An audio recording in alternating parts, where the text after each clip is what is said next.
What's up, guys? In today's video, I'm going to show you how to set up a Solana wallet. This is going to be super quick and super easy to follow. So first thing is just go over to phantom.app, which is this website.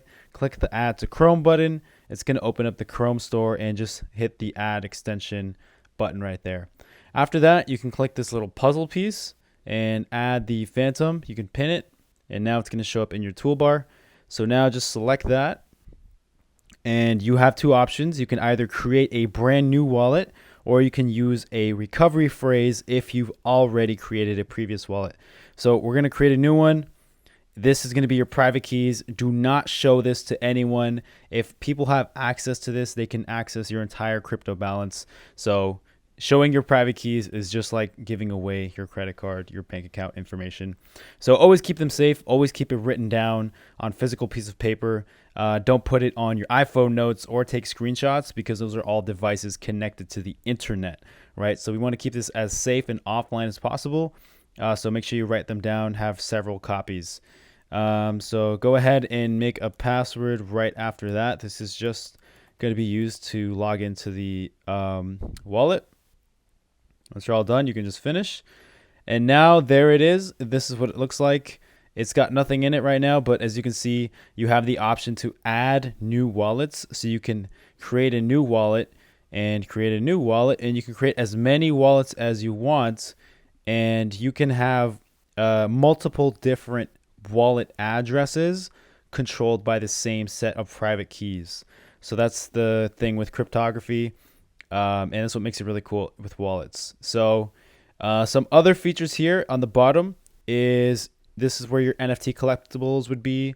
You also have the option to swap right in the wallet. So if you had some Solana, let's say you had one Solana, you could swap that into stable coins or into a variety of other coins if you wanted as well. You can do that directly in the wallet without having to go to a separate website. So that's pretty cool.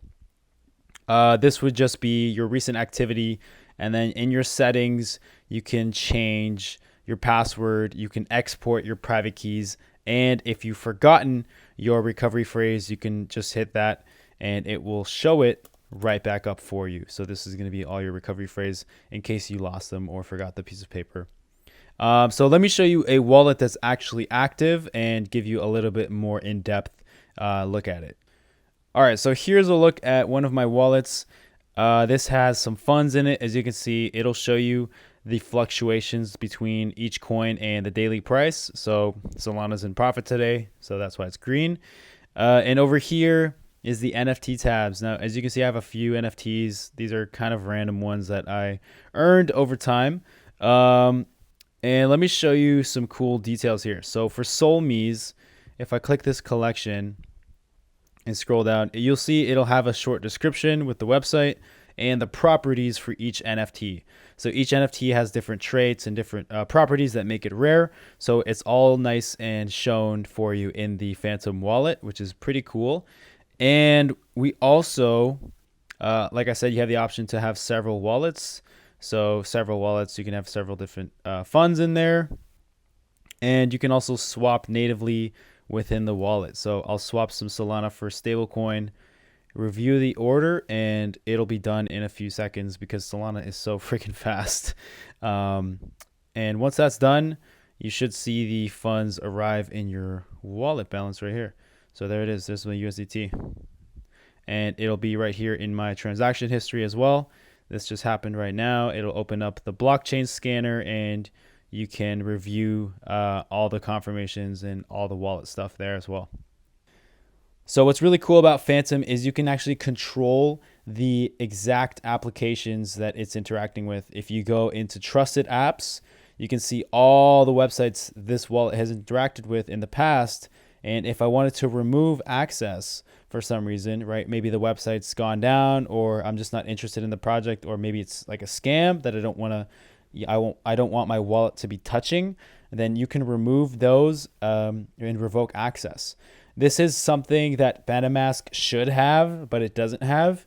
And this is super, super helpful to avoid your wallet from getting wiped, because there is a scam out there where, especially on Metamask, if your Metamask has been linked to certain websites that have gotten, scammed or exploited in the past. If your wallet is still connected to them through the trusted apps, then it can be wiped. But with Solana's Phantom wallet, that does not happen because you can revoke access. So you have complete control. However, with MetaMask, there is that risk. So just keep that in mind. And that's pretty much the whole layout of the wallet. It's pretty simple, pretty intuitive, and pretty cool. Now, just on a side note, I do have a new project that I'm working on if you guys want to check it out. It's called Wasi World, and this is going to be a new NFT collection that I'm making with a group of friends, and this is going to be on the Solana network. We're going to make this super affordable. It's going to be like 0.33 Solana, and the gas fees for Solana are like less than a penny. So it's going to be super affordable, super easy and fast to mint. And if you want to get involved with this, all you got to do is set up a Phantom wallet and just follow us on Twitter to keep updated on when we launch, because it will be really soon. We're still working on the website. But yeah, anyways, thank you guys for watching. Hopefully this tutorial was useful for you. And if you did find it helpful, give it a thumbs up because it helps me get found on the algorithm. Otherwise, have a great day. Thanks for watching.